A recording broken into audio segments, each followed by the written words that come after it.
We're permanently removing this gray toenail. So why are we doing this? Check out this patient's toe and you can see that there are nail spicules, we call them. It's a deformed toenail and there's two little horn-like structures growing out of the borders or the sides of the toenail. So we're going to permanently remove this nail so it doesn't come back. You can see a little close-up here. Those are small areas of the toenail and the patient previously had them removed. They grew back and now the toenail is completely deformed. So the first thing we need to do obviously is numb the toe, and you can see from a distance here we're using a small 27 gauge needle, which is a very thin needle, although it doesn't look like that in this video. It bends around the bone inside the toe and we're numbing 4 nerves to this toe. After the toe is numbed, the next step is to paint it with some betadine solution, make it sterile, and then this green rubber band that you see that we're putting on is a tourniquet.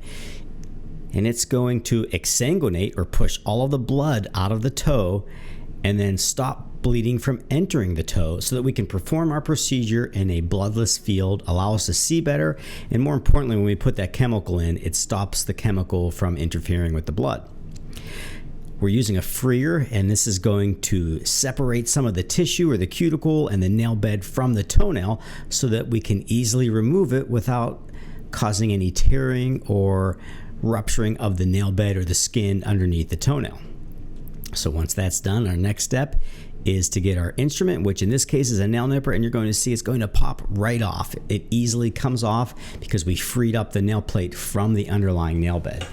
You'll see there's some callus tissue under there or some debris. It's just thick skin and keratin that builds up, and we're removing that. And then the next step after we remove all of this tissue is to ablate the nail bed, or more importantly, we're ablating the matrix or the cells that grow the toenail. And we're going to do this with a chemical called phenol. And you can see we're putting that in there now. Phenol creates a burn to the nail matrix, stopping the toenail from growing back. So this procedure is known as a matrixectomy as opposed to a nail avulsion, which allows the toenail to grow back. So you may say, well, why allow the toenail to grow back? Well, some patients, for cosmetic reasons, want to try and save their toenail. Now, usually when they're this deformed, letting them grow back doesn't change the appearance of the toenail. They typically come back the same.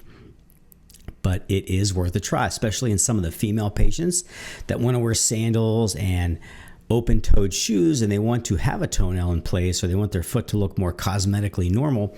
We'll let that nail grow back, and if it comes back the same way, then they know it's permanent damage, and the next step would be permanent removal with a matrixectomy, as we're doing here.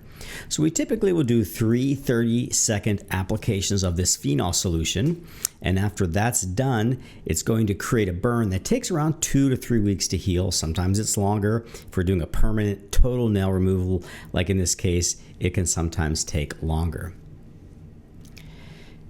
And after we put this phenol in place, you can see I'm sometimes putting more in the corners because that's where that regrowth occurs usually, as you had seen in this patient that had the spicules.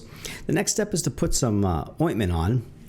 But before we do that, we'll sometimes check those grooves to make sure there's no further nail spicules remaining in there or debris or pieces of skin. And then there's that ointment we were referring to that helps prevent the gauze from sticking. Sometimes we'll use a Vaseline impregnated ointment. The tourniquet comes off. We wrap this up with gauze and the patient's done. They go home. If you like this video and you want to see more, please make sure to like and subscribe.